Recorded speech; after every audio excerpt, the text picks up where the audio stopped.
jalan menuju Roma.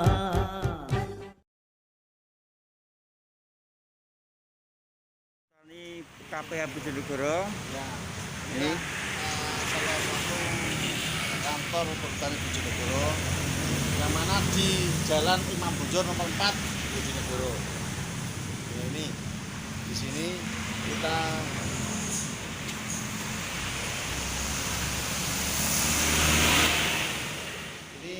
di sini bertamu, mengisi buku tamu Pak Eko. Di sini ada Pak Kolek di sini nanti mengisi buku tamu, tujuannya kemana dan kemana, dia yang mengarahkan. Dan sebelum ke yang GPS, Pak Kolek mesti berhubungan dulu dengan apa yang dituju. Ini Pak Kolek, buku tamu sudah siap seperti ini Pak Eko. Buku tamu, ya. Buku tamu harus mengisi ini dulu. selamat pagi pemirsa. Pagi hari ini kita ada di KPH Bojonegoro, yang mana persiapan dari KPH adalah akan kedatangan tamu dari tingkat direksi. Namun sebelumnya, apa dan bagaimana tentang perjalanan dari tamu tersebut, kegiatan di Bojonegoro, mari kita ikuti ulasan dari Bapak Hilman Firmansyah, Administrator KPH Bojonegoro, yang sebagai tuan rumah pada hari ini, hari Rabu tanggal 2 Desember 2020. Mari kita ikuti bersama wawancara kami di ruang terbuka. Ini ruang peristirahatan atau ruang ready santai, bebas smoking ini. Jadi saya ada ruang untuk sambil ini, sehingga mari kita ikuti bersama. Siap. Assalamualaikum, selamat siang Bapak. Selamat siang, waalaikumsalam warahmatullahi wabarakatuh. Bapak, dia izin saya ini untuk YouTube Soneta Channel, dalam arti untuk mengulas untuk menampilkan sosok KPH Bojonegoro yang hari ini konon akan kedatangan dari tamu dari direksi. Mohon penjelasannya Bapak secara konkret. Iya, terima kasih Pak Eko. Jadi begini, saya akan memberikan gambaran kalau pada hari ini akan kedatangan tamu dari direksi dan divisi regional, artinya dari pusat dan dari provinsi. Prinsipnya akan mengadakan pembinaan kepada segenap jajaran yang ada di KPH Bojonegoro untuk meningkatkan kinerja KPH Bojonegoro dan juga untuk memberikan, ya katakan, arahan-arahan supaya kesejahteraan juga dan hutan juga di sini lebih baik lagi dari sebelumnya begitu. Dalam rangka apa Pak kunjungan tadi? Ini dalam rangka kerjasama, ya, penanaman, menghijaukan atau mereboisasi di kawasan hulu sampai dengan hilir Kaligondang begitu. Kali Gandong Pak. Iya. Kali Gandong. Di sini banyak ini. Banyak bolak-balik namanya. Iya, Kali Gandong, Pak. Kali Gandong, ya. Terus itu ke BKPH mana, RPH mana kan? Kalau kita BKPH Deling, ya. RPH-nya Klino. Iya. Jenis tanaman apa Dan? Tanaman akan direboisasi di sana dengan tanaman jenis MPTS, ya. Jadi ada duren, ada jengkol, kemudian ada lagi ini ya tanaman nangka kalau nggak salah, nangka. Terus pertimbangan memilih di RPH itu mungkin ada? Ya itu, jadi pertimbangannya di situ ingin meningkatkan kesejahteraan masyarakat karena lokasinya lokasi KPS, ya, kawasan perlindungan setempat. Nanti diharapkan dari tanaman-tanaman itu juga bisa menghasilkan buah yang bisa diambil manfaatnya oleh masyarakat. Itu untuk nanti sebagai anggota dari KPS itu apa LMDH khusus atau warga masyarakat? Iya, LMDH dan warga juga masyarakat sekitar desa Klino dan di situ ada dua Kerondonan. Iya, Kerondonan. Berkerondonan. Iya. Selain desa itu mungkin ada RPH lain kan untuk dipersiapkan. Selama ini sedang kita diskusikan, makanya nanti sebetulnya bagaimana aliran sungai di Kali Gandong ini akan kita upayakan agar lebih baik. Kemudian kita akan mentres sebetulnya desa-desa mana saja yang dilewati oleh Kali Gandong ini. Oh gitu. Ya. Maaf, berarti sasaran nanti setelah tamu itu datang sampai KPH arahnya kemana lagi dan kemana? Iya, harapannya setelah kita mengetahui sebetulnya gambaran secara umum kondisi sungainya, kemudian sedimentasinya bagaimana, apakah dengan kondisi banyak di atas itu banyak menanam tanaman bawang juga kan gitu. Jadi dia membutuhkan lokasi yang relatif terbuka ya, lahannya digarap penuh, sehingga kita akan mencoba untuk lokasi tertentu memang akan dilaksanakan reboisasi, terutama yang sempadan sungainya mungkin itu kan lebih dulu. Berapa panjang dan sungai itu? Ya saya belum melakukan perhitungan banyak ya, makanya ini sedang kita diskusikan, nanti akan didiskusikan berapa panjang untuk kawasan itu. Untuk Bojonegoro ini nampaknya sudah banyak perubahan tanaman pokok dan ya. Dulu hutan harus hutan jati, hutan mauni. Sekarang untuk Bojonegoro sangat menjanjikan lagi yakni tanaman kayu putih. Dan apa alasan perubahan itu dan? Jadi begini, di lokasi-lokasi tertentu memang kita tanami kayu putih. Itu terutama di lokasi-lokasi yang masyarakatnya sangat lapar lahan, artinya membutuhkan kawasan untuk peningkatan produksi pangan ya. Apalagi ini sudah kebijakan tingkat nasional ya, memang pangan ini penting sekali untuk kebutuhan masyarakat kita. Jadi Perhutani mengakomodir dengan kebijakannya perhutanan sosial.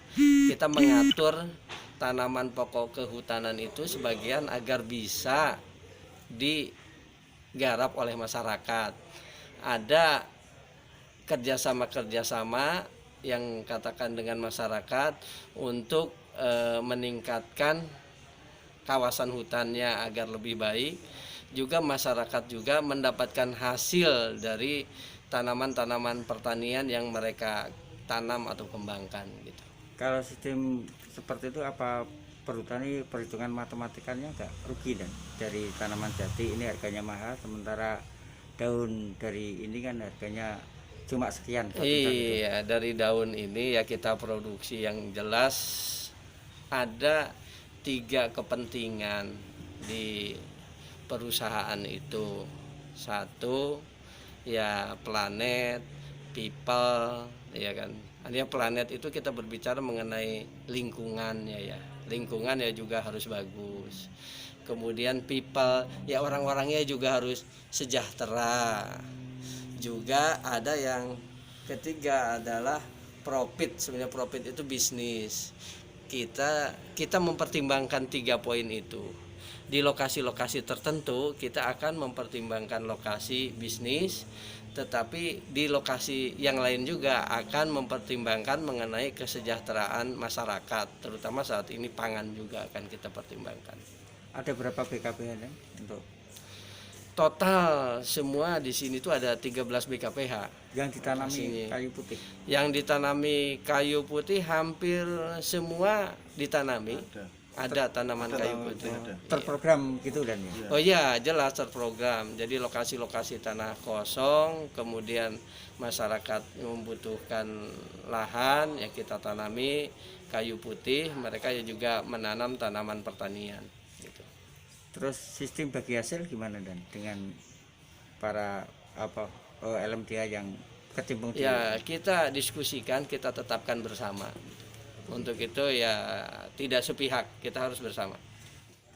Sedangkan dengan adanya tanaman kayu putih ini gimana dampak kambutnya? Apa berpengaruh semakin aman atau mungkin jadi merajalela dan ini satu pertimbangan. Alhamdulillah kondisinya semakin aman karena keinginan masyarakat bisa diakomodir untuk melakukan penanaman tanaman pangan di dalam kawasan hutan. Saya kira itu. Kemudian tanaman-tanaman jati yang ada tegakannya masih baik juga tetap kita pertahankan. Iya. Berapa persen dan dari luas tanaman kayu putih atau sejenis? Tanaman kayu putih itu masih di bawah 5% lah. Oh, masih di bawah, ya. Masih di bawah 5% Relatif dari kecil total. dari luas Iya. hutan ya. Iya, masih relatif kecil. Oh, siap. Ya. Untuk untuk harapan Ke depannya kita akan mungkin menanam kayu putih ini lebih banyak lagi karena memang ada akses masyarakat ke situ. Dia diharapkan ke depan itu hutannya menjadi lebih baik. Kemudian kita akan pungut ya daun kayu putihnya untuk bisa diproduksi menjadi minyak kayu putih gitu loh. Oh, di KPH Bojonegoro juga? Oh ya, di dalam. Jadi selama ini sudah ada 2 pabrik punya masyarakat yang mengolah daun untuk menjadi minyak kayu putih. Sudah ada 2 pabrik. Mana dan? Hanya itu lokasinya satu di Perhatikan. Celangap, satu lagi di Pradok ya. Betul. BKPH Celangap dan BKPH Celangap, yang satu di BKPH Pradok. sudah mampu berapa liter atau berapa? Kita dalam ini baru 3 ton gitu 3 ya. ton. Baru 3 ton. Per tahun. Ya, sekali sampai masak. dengan akhir tahun ini baru sekitar memproduksi sekitar 3 ton minyak kayu putih. Sisi ekonomisnya kan menguntungkan itu. Itu punya, jadi gini, pabrik punya masyarakat, kemudian masyarakat juga mengambil daunnya, daun kayu putih juga dapat manfaat.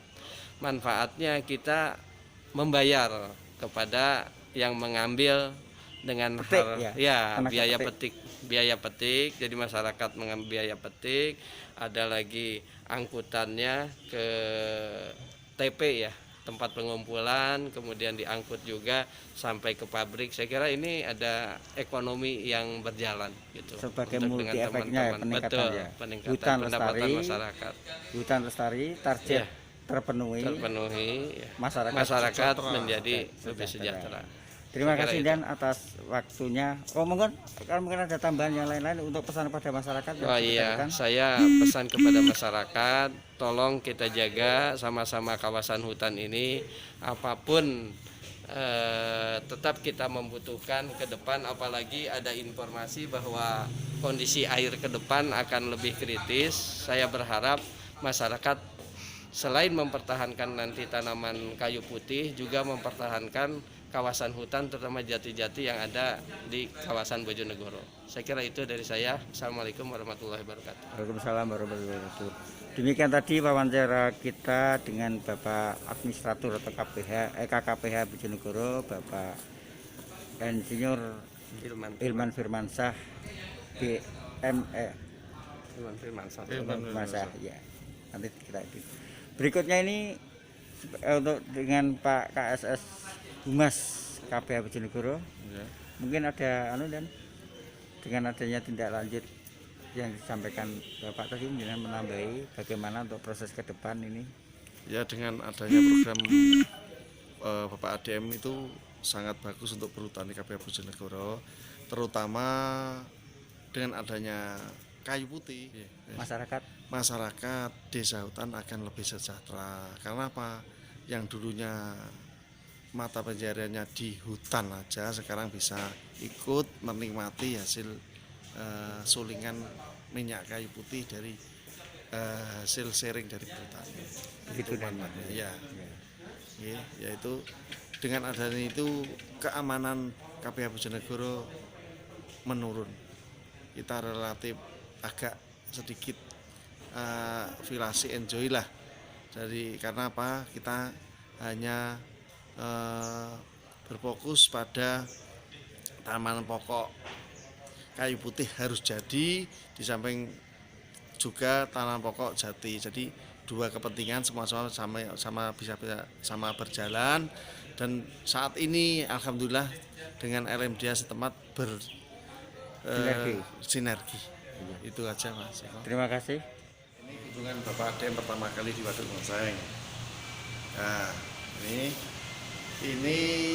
kunjungan kedua dia monitoring RHL pada BKPH Gudang. Sejauh mana tanaman RHL itu jadi. Ini tingginya 1,5 meter ini di BKPH Gudang. Ini penyelesaian kasus Pak Amin Tohari yang selama ini belum clear, akhirnya nota kesepakatan dengan Pak Amin Tohari di Kecamatan Pendopo, Kecamatan Kedung Adem akhirnya clear nota kesepakatan. Ini kan kunker ketiga ini pada tanggal 20 November di Waduk Pacal. Ini di Waduk Pacal, ini posisinya dia beliau di Waduk Pacal. Nah, ini ikon Bojonegoro yang selama ini yang sudah jadi. Salah satunya seperti ini. Nanti ya ada lagi ini Negeri Atas Angin. Negeri Atas Angin. Ini sekarang COVID Pak ADM memberikan wacana olahraga harus biar terjaga terjauh dari COVID. Nah, di sini nih pembinaan Monef oleh pengerjaan di BKPH Gudang tentang RHL. Sini ini ya, sini ini. Nah ini Monap KUPS di LMD Jatimamur BKPH Dader yang selama ini jadi ikon LMD yang sudah kulin kakak. Ya, ini selamat datang yang mana KPH Bojonegoro itu integratif, inovatif, fokus pelanggan dan unggul. Selama ini yang dilihat seperti itu.